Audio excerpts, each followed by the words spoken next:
curieuse histoire que celle du préventorium Lannelongue, de ces bâtiments qui, au cours de 9 décennies, ont changé d'affectation. Ceux-là ont été il y a peu rasés avec, on l'imagine, une certaine émotion de la part de ceux qui y ont séjourné, travaillé au cours de leur carrière professionnelle. Ces vénérables baraquements, dont ne subsistent désormais que ces quelques images, cet antique cinéma, tout cela est devenu en quelques heures à peine un tas de gravats.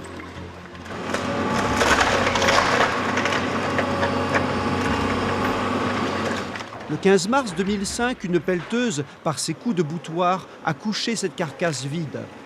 La machine destructrice aura dévoré ces bâtiments. De sa voracité insatiable ne restera que quelques pitoyables reliefs. Son forfait accompli, faisant table rase de tout, les gravats seront bien vite emportés par une noria de camions pour disparaître à tout jamais. Une page d'histoire vient de se tourner.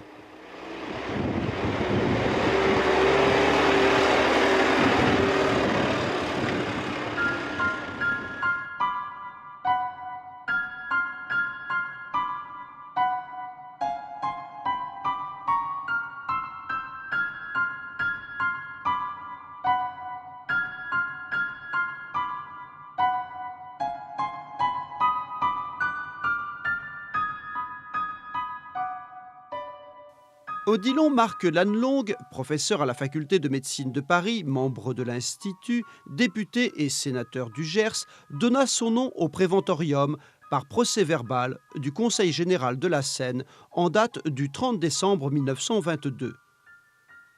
Mais revenons un peu en arrière. Tout au sud de l'île de Léron se trouve la baie de Gatso. Cet endroit le plus abrité de l'île possède déjà en 1900 un appontement situé à la fosse du Brie. Ce lieu paisible, qui abrite également le bâtiment du canot de sauvetage de Saint-Trojan-les-Bains, va connaître un brusque essor.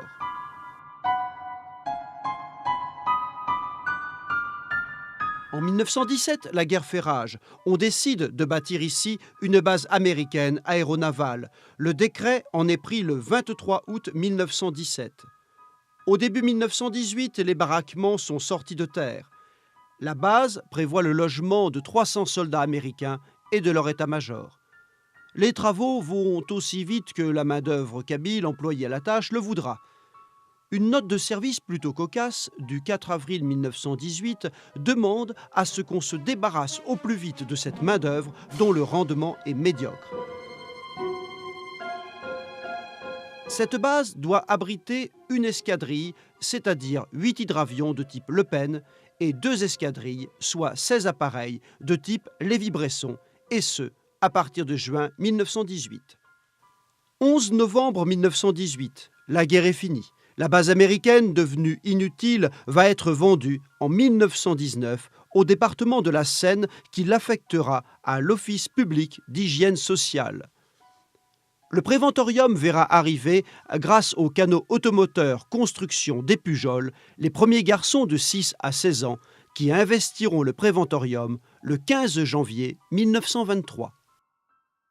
Françoise Frétier, chef de service et responsable coordination, a retrouvé des témoins qui travaillèrent au foyer départemental et dont la mémoire nous éclaire quelque peu sur la vie de ce centre.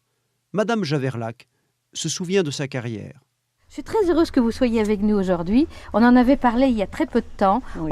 On essayait de se retrouver l'histoire de ce centre, car on va arriver au 90e anniversaire de son implantation, en 1917. Oui. Et on avait envie aussi de le voir vivre à travers vos témoignages, parce qu'on se rappelle très bien les enfants. Moi, j'ai recherché, on a vu les enfants qui étaient présents. Les enfants venaient de Paris et ils étaient accompagnés. Est-ce que vous pouvez me rappeler vos souvenirs ? On appelait ça des convoyeuses. Des convoyeuses, et donc elles les amenaient au Lazaret. Le Lazaret, vous pouvez expliquer ce que c'était ? Le Lazaret, c'était, comment est-ce que je vais dire, c'était là où on testait si on pouvait les garder ou pas. S'ils avaient une QT négative, ils n'étaient plus de notre ressort qui était celui d'un prévent, mais pas d'un SANA. Voilà, c'est ça. Voilà la différence entre les deux. Donc, le prévent, on n'était pas malade, et le sanatorium... C'était des enfants déficients, voilà, mais qui n'étaient pas tuberculeux, voilà, il faut dire le mot. Et sanatorium, on soignait. Et sanatorium, c'est donc le centre Eliomar. À travers votre réflexion, il m'a semblé que ce n'était pas non plus un temps heureux, c'était difficile le travail. Il fallait faire avec ce qu'on avait. C'est sûr que les enfants venaient avec des trousseaux plus ou moins, et souvent moins que plus, et il fallait, comme on disait vulgairement, ravauder.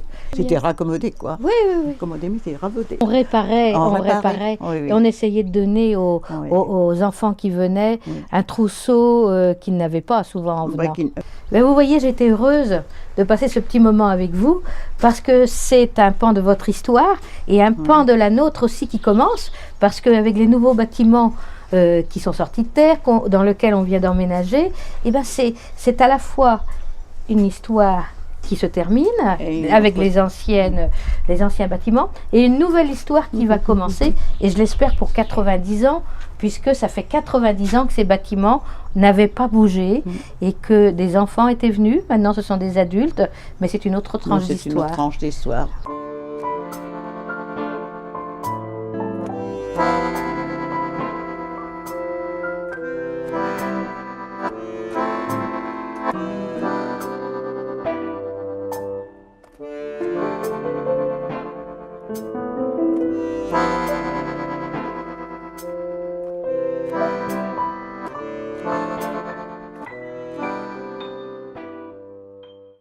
Les enfants arrivaient par convoi, accompagnés par des dames depuis la région parisienne.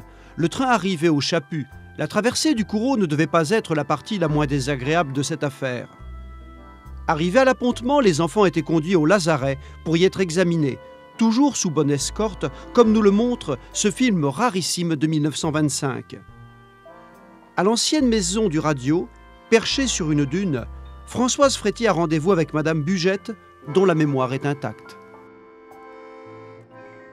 Moi, ce qui me fait plaisir aujourd'hui avec vous, c'est d'être ici, puisque vous venez de me dire, dans une conversation que nous avons eue tout à l'heure, que vous n'aviez pas le droit de venir dans ce lieu, car c'était un lieu réservé. Oui. Est-ce que vous pouvez m'en dire plus par rapport à cette histoire de la dune, que nous appelons la dune? Il était réservé aux supérieurs, parce que tous ceux qui venaient, ils venaient de Paris, et c'était les ingénieurs et puis les grosses têtes les supérieurs, et il y avait toujours un personnel pour ces gens-là. Moi, je montais les repas, j'étais à la cuisine et je montais les repas simplement. Voilà. Mais j'avais pas le droit de... Non, il y avait quelqu'un à demeure qui servait ces messieurs. Alors les ingénieurs de toutes parts, de toutes catégories. Et tout de suite, j'ai été auprès des enfants qui arrivaient de Paris, à l'isolement. Et l'isolement, c'était quoi? C'est le bâtiment, le premier bâtiment. Et ils étaient là pour la quarantaine. Et là, on les surveillait, parce que c'était des enfants qui étaient déficients de toutes parts. C'était les Poulbeaux de Paris. Parce qu'on faisait partie quand même de l'OPHS, c'était l'OPHS. C'était le prévent, par la suite, a été prévent, mais l'OPHS. L'OPHS, c'était l'office public de... Ah, je ne sais pas. C'est l'office public de l'hygiène sociale de la région parisienne. Voilà. C'était une Alors, c'était tout à fait le bas-fond de Paris. Ouais. Alors, une journée, comment ça se passe une journée avec des enfants, puisque vous avez été auprès des enfants? Une journée, déjeuner. Après, c'était la plage. Après, c'était le déjeuner. On retournait au déjeuner. Et la sieste. Et après la sieste, c'était les jeux et la plage. Parce que les enfants étaient quand même... il y en avait qui étaient malades, il fallait qu'ils aillent à l'infirmerie, il fallait qu'ils se fassent soigner. Vous voyez, il y avait beaucoup de soins. Ouais. De soins. Alors ils étaient distribués dans les pavillons selon leurs besoins. Il est important pour nous, 90 ans après la création de ce lieu, où la première pierre a été posée, de raconter la mémoire de ce lieu qui a connu les enfants, qui criaient, qui jouaient sur cette plage, sur ce lieu magique. C'est un lieu magique et toutes les personnes qui y viennent en sont inspirées. Donc c'est aussi important pour vous qui avez fait ce lieu, parce que vous avez travaillé ici, vous l'avez construit, que pour nous qui allons vers un nouveau lieu, un peu plus éloigné, puisqu'il est de l'autre côté de l'administration, de garder sa mémoire et de le raconter.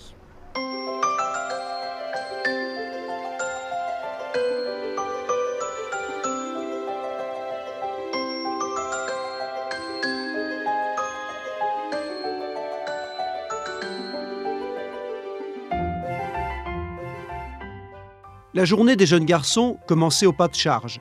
À 7 heures pétantes, le coup de sifflet strident de la surveillante réveillait en sursaut le dortoir. Et là, pas question de traînasser, fût-on malade.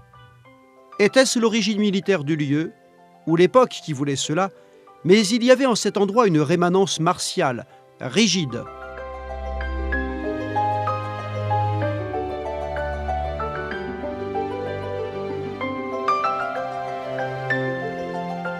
Le petit déjeuner avalé, c'était l'heure de la toilette. Celle-là était aussi scrupuleuse que le reste. Le brossage des dents, énergique, jusqu'à s'en user les maxillaires.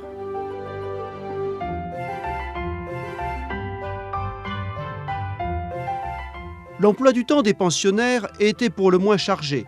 Ils étaient, toilette terminée, conduits dans la forêt toute proche, où l'appel était fait.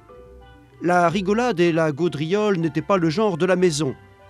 En cette année 1925, le Préventorium recevra 283 garçons. Les séjours s'étaleront jusqu'en 1939, où la Marine nationale réquisitionnera le site pour quelques mois. Les enfants ne reviendront qu'en 1946. La vie du Préventorium se déroulait ainsi au grand air, au rythme des départs et des arrivées, le tout tournant tout de même quelque peu en autarcie.